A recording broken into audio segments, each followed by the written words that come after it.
Hey everyone, it's me Hamzain, you are watching H T reacts. Welcome back to the channel. कैसे हैं आप सब? ठीक ठाक हैं।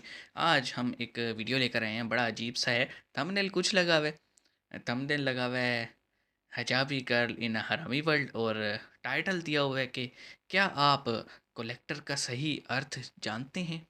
तो I am a bit confused कि मतलब अरे कहना क्या चाहते हो, लेकिन वीडियो देखेंगे तो डेफिनेटली हमें समझ में आ ही जाएगा। शुरू करते हैं, 3 2 1 and I'm a hijabi girl in a harami world. Life Islamic.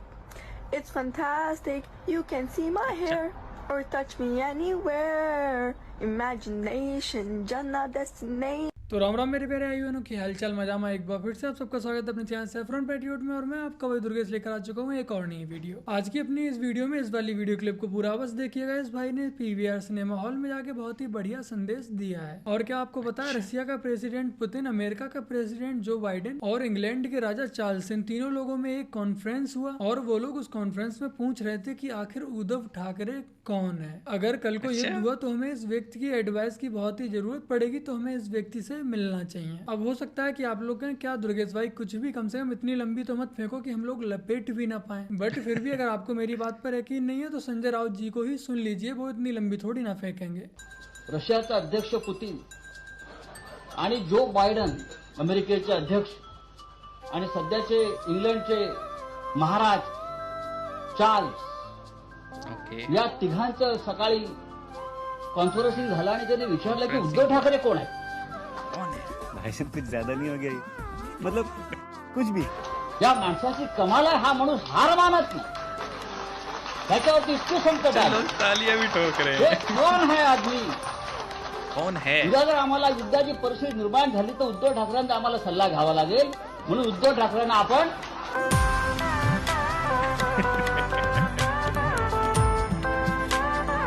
सही है भाई, सही है, ठीक है। अब तो यकीन हो ही गया होगा ना। क्वेश्चन जो आपका है वो करंट अफेयर से रिलेटेड है। लिखा है कि राजस्थान में किस मुख्यमंत्री के कार्यकाल में सर्वाधिक पेपर आउट। ये बहुत अच्छा क्वेश्चन है, वर्तमान में करंट में बहुत अच्छा क्वेश्चन है। पहला ऑप्शन है अशोक गहलोत, दूसरा ऑप्शन है अशोक गहलोत, तीसरा ऑप्शन है अशोक गहलोत और चौथा ऑप्शन है उपरोक्त सभी। यहां पर आपका जो आंसर होगा उपरोक्त सभी होगा।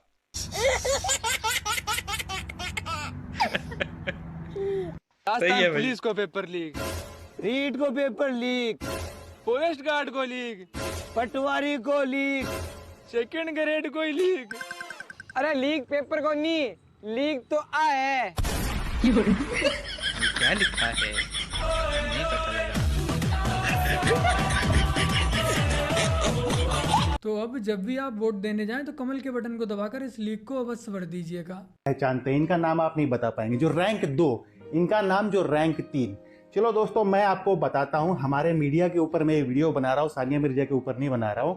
वैसे आप पहचान रहे होंगे कि जो सानिया मिर्जा है, तो एनडीए का एग्जाम होता है, सेना का एक जो एग्जाम होता है, उसमें 149th रैंक इनका आया है। अभी एयरफोर्स में जो है पायलट बनना चाहती है। अभी ट्रेनिंग होगी, बाद में 3-4 साल लगते हैं, उसके बाद ये पायलट अगर पास हो पाएंगी तो ट्रेनिंग में तो बन पाएंगी।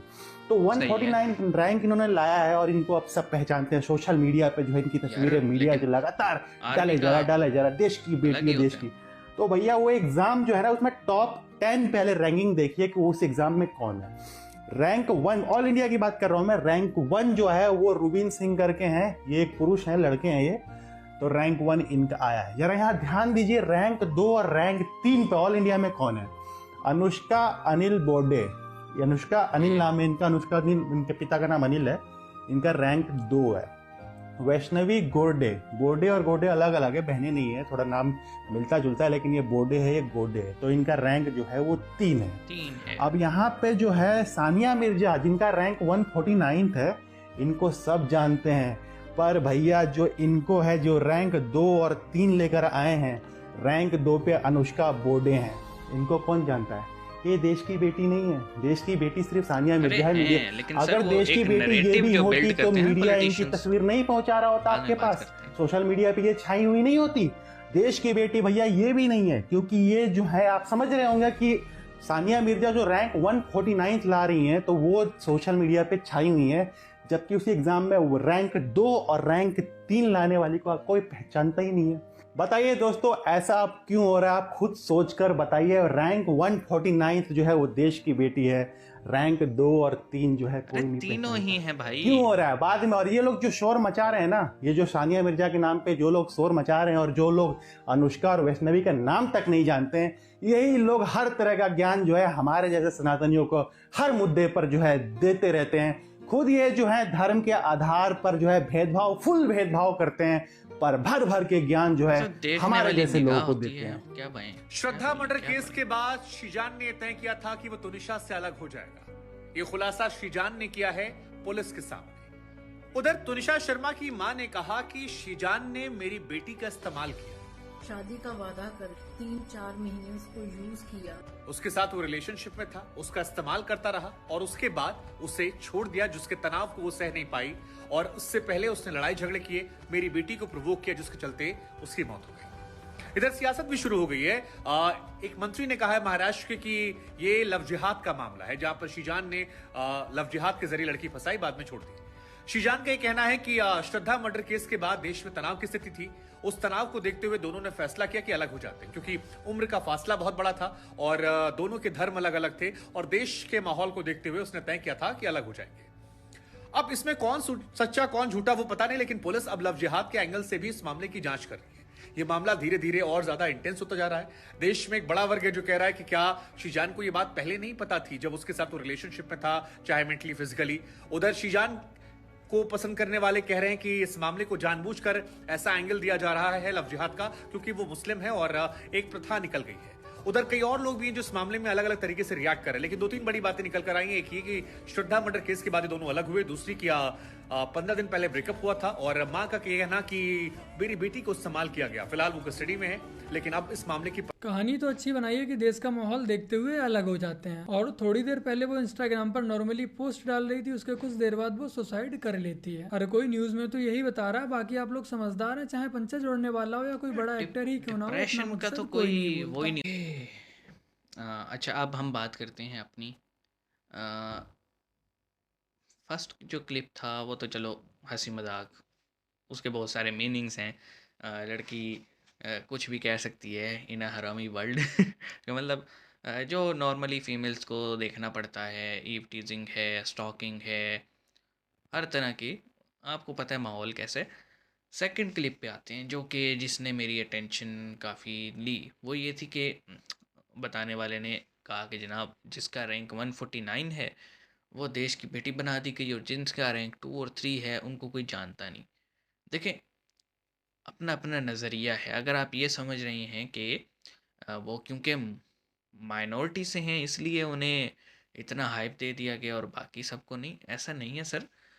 एक कुछ पॉलिटिशियंस की तरफ से जो एक कार्ड खिला जाता है ना कि हम दबे हुए हैं, हमें मौके नहीं मिलते, हमें बराबरी नहीं मिलती, हमें ये नहीं मिलता, हमें वो नहीं मिलता, मतलब एक जो जिस कार्ड को यूज़ करके वो वोट लेते हैं ख़ास तौर पे मुस्लिम से, तो वो ये दिखाने का मकसद ये था कि भाई ये भी देखो, ये भी मुस्लिम ही है, इसने मेरिट पे काम किया और ये आ गई मेरिट पे।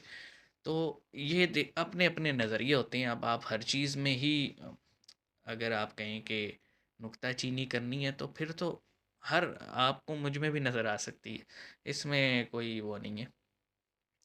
थर्ड जो क्लिप था, आप देखें, फर्स्ट ऑफ ऑल ये मामला जो है अंडर प्रोसीडिंग्स है, इन्वेस्टिगेशन में है और अभी इस पे कोई भी जो कह लें कि इन्वेस्टिगेशन जो टीम है उसने कोई बताया नहीं है, टीम की तरफ से कोई ऑफिशियल स्टेटमेंट अभी तक ऐसा नहीं आया जिस पे हम कमेंट कर सकें। लेकिन मैं इतना ज़रूर कहूँगा कि चीज़ में गड़बड़ तो है, नो डाउट।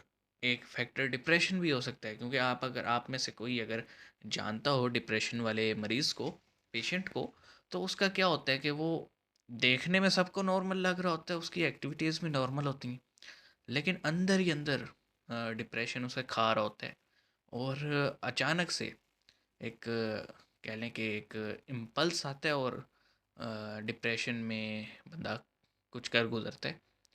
तो कहा जाता है ना कि डिप्रेशन वाले बंदे को अकेला ना छोड़ा जाए, अजीब अजीब ख्यालात आते हैं उसको। दूसरा ये मेरी जस्ट एक अजम्पशन है कि हो सकता है जब इन्होंने कहा हो कि हम अलग होते हैं, अगर जो पर्सन है वो सच बोल रहा है, ठीक है, इफ़ एंड बट का साथ लगा होना लाजमी है। तो अगर वो सच बोल रहे हैं तो फिर हमारी ये एजम्पशन है कि हो सकता है डिप्रेशन। और लेकिन एक सेट पे मौजूद होना, सेट पे इतने सारे लोग होते हैं और उसमें शॉट के लिए रेडी हो रही है और अगले ही पल न्यूज़ मिलती है जी उसने, मतलब अगर किसी ने अपने आप को हैंग ही करने, तो इतना तैयार कौन होता है? So there are some questions that need to be answer. लेकिन हम इसको पॉलिटिसाइज या फिर वो कहते हैं ना रिलीजन कार्ड, इस पे नहीं खेलेंगे। लेट द पुलिस इन्वेस्टिगेशन जो कर रही हैं टीम्स, उनको उनका काम करने दिया जाए और हम सिर्फ यही दुआ करते हैं इंसाफ हो, ठीक है। अगर लड़का इन्वॉल्व है तो उसको कड़ी से कड़ी सज़ा दी जाए, और अगर इन्वॉल्व नहीं है तो फिर भी कुछ ना कुछ पता लगाया जाए क्या हुआ था। तो मिलते हैं जी नेक्स्ट वीडियो में। अपना ख्याल रखिएगा। उम्मीद करता हूँ आपको हमारे व्यूज़ पसंद आए होंगे। अगर नहीं भी आए तो कमेंट सेक्शन हाजिर है, बता सकते हैं हमें। मिलते हैं नेक्स्ट वीडियो में।